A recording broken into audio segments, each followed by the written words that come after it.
Alexa, give me a local news update. Philip, here's your news. In News Maine, Have been counted. In question 3, the referendum to force the sale of Maine's 2 large electric utility companies was soundly defeated. That means your mailboxes and TVs won't be overwhelmed any longer by vote no messages.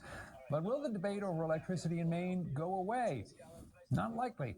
207's Don Kerrigan is here with a piece of the story that hasn't gotten much attention. That's Don? right, Rob. As you and I know from covering things for a long time, Mainers have been arguing and complaining about electricity, especially the price of it, for a very long time.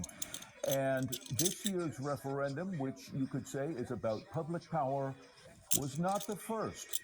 It actually happened before in 1973. Same thing as now. Expensive electrical rates compared to public power areas such as TVA and Washington State, Holton, Maine. So the emphasis was cheaper electricity. 50 years ago, Maine voters decided the first referendum on public power, led by a 32-year-old state senator, Peter Kelly. Went all over the state in 73. We got the 38,000 signatures, whatever it was, and put it on the ballot. And then there's a heavy fight after that. The issues were remarkably similar to this year's vote: unhappiness over high electric rates and the control of Maine's utilities. At the time, they were Central Maine Power, Bangor Hydroelectric, and Maine Public Service. That referendum 50 years ago would have created what was called the Power Authority of Maine. It would have been run by a 7-member board appointed by the governor, and would have been responsible for providing the electricity to the Maine grid, either buying it from outside sources such as Canada or generating it here in the state. Back then, unlike now, the private utilities also generated the power from big hydro dams, from oil and even coal-burning power plants, and just starting from the nuclear plant at Maine Yankee. Maine's utilities were far more powerful then than they are now. Tony Buxton, now a leading energy lawyer, was the campaign manager for Public Power. They had never lost a bill in the Maine legislature. If you were running for high office, you visited them as though you were visiting a shrine. In fairness, they also did a lot for the society. And he says that perceived power of the utilities helped to fuel the referendum drive. People stood in line at churches all over Maine on Saturdays and Sundays, waiting in the cold to sign the petitions. No surprise, Peter Kelly recalls it was a tough campaign. I thought I was a good capitalist, a good boy from Caribou, Maine, and they were making me out to be a communist. So radical. But of course it wasn't.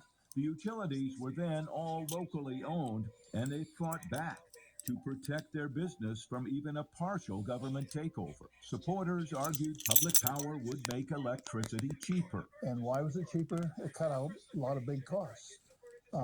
No stockholders fees, no taxes. Financing was bond prices. You couldn't beat it. I think I was young and idealistic, and I did think it was a good idea. It turns out the piece of legislation was horrendous, which was pointed out in the campaign. Somebody had just taken the New York Power Authority and crossed that name out and put in state of Maine. And the New York Power Authority is free from all regulation by the state of New York, virtually all. And that probably wasn't a good idea. And then, as now, the Yes campaign did not have much money.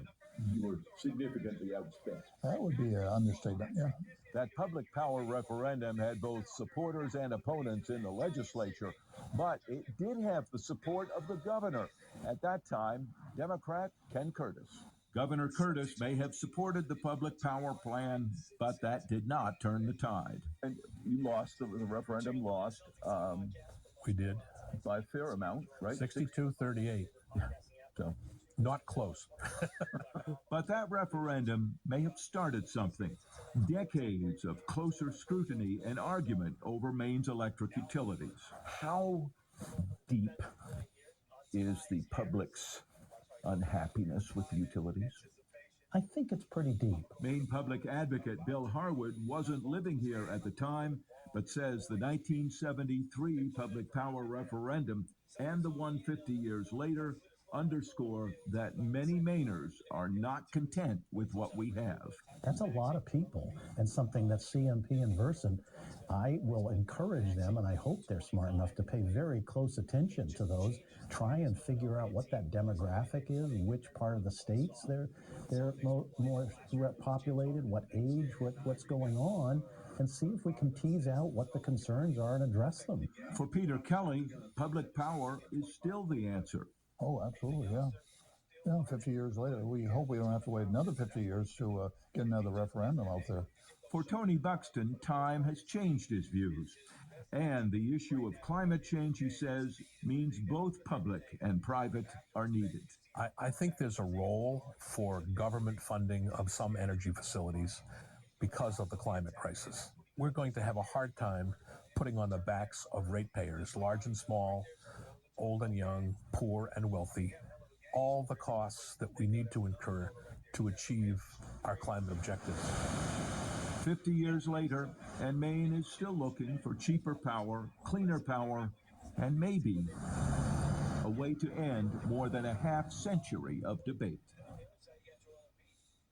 A lot has changed over those 50 years. The main utilities, the large utilities, no longer generate the power. The state ordered them to sell off all of their generating operations, the hydro dams, the power plants, everything. More than 20 years ago, the Maine Yankee nuclear plant, of course, is gone. But Rob, the unhappiness over power, we still have expensive electricity compared to other parts of the country. Given that, and the pressures of climate change, I'd be surprised if we wait another 50 years before there is some new version of this fight. The debate will go on. It will. Thanks, Tom. Alexa, stop the news. Alexa, give me the forecast for Lewiston, Maine for the next 7 days. In Lewiston for the next 7 days, Thursday, 35 degrees Fahrenheit and snowy rainy weather. Friday, 47 degrees and intermittent clouds. Saturday, 41 degrees and mostly sunny weather. Sunday, 42 degrees and mostly sunny weather. Monday, 43 degrees and lots of sun. Tuesday, 46 degrees and partly sunny weather. Wednesday, 45 degrees and intermittent clouds. Alexa, give me a sports update. Here's your sports update. In basketball, today, the 76ers defeated the Celtics 106-103. Celtics and Nets are facing off on Friday, November 10th at 7:30 p.m. And in ice hockey, Boston Bruins will play New York Islanders tomorrow evening at 7 p.m. Alexa, when do the Patriots play? The New England Patriots will play the Indianapolis Colts at home on Sunday, November 12th at 9:30 a.m.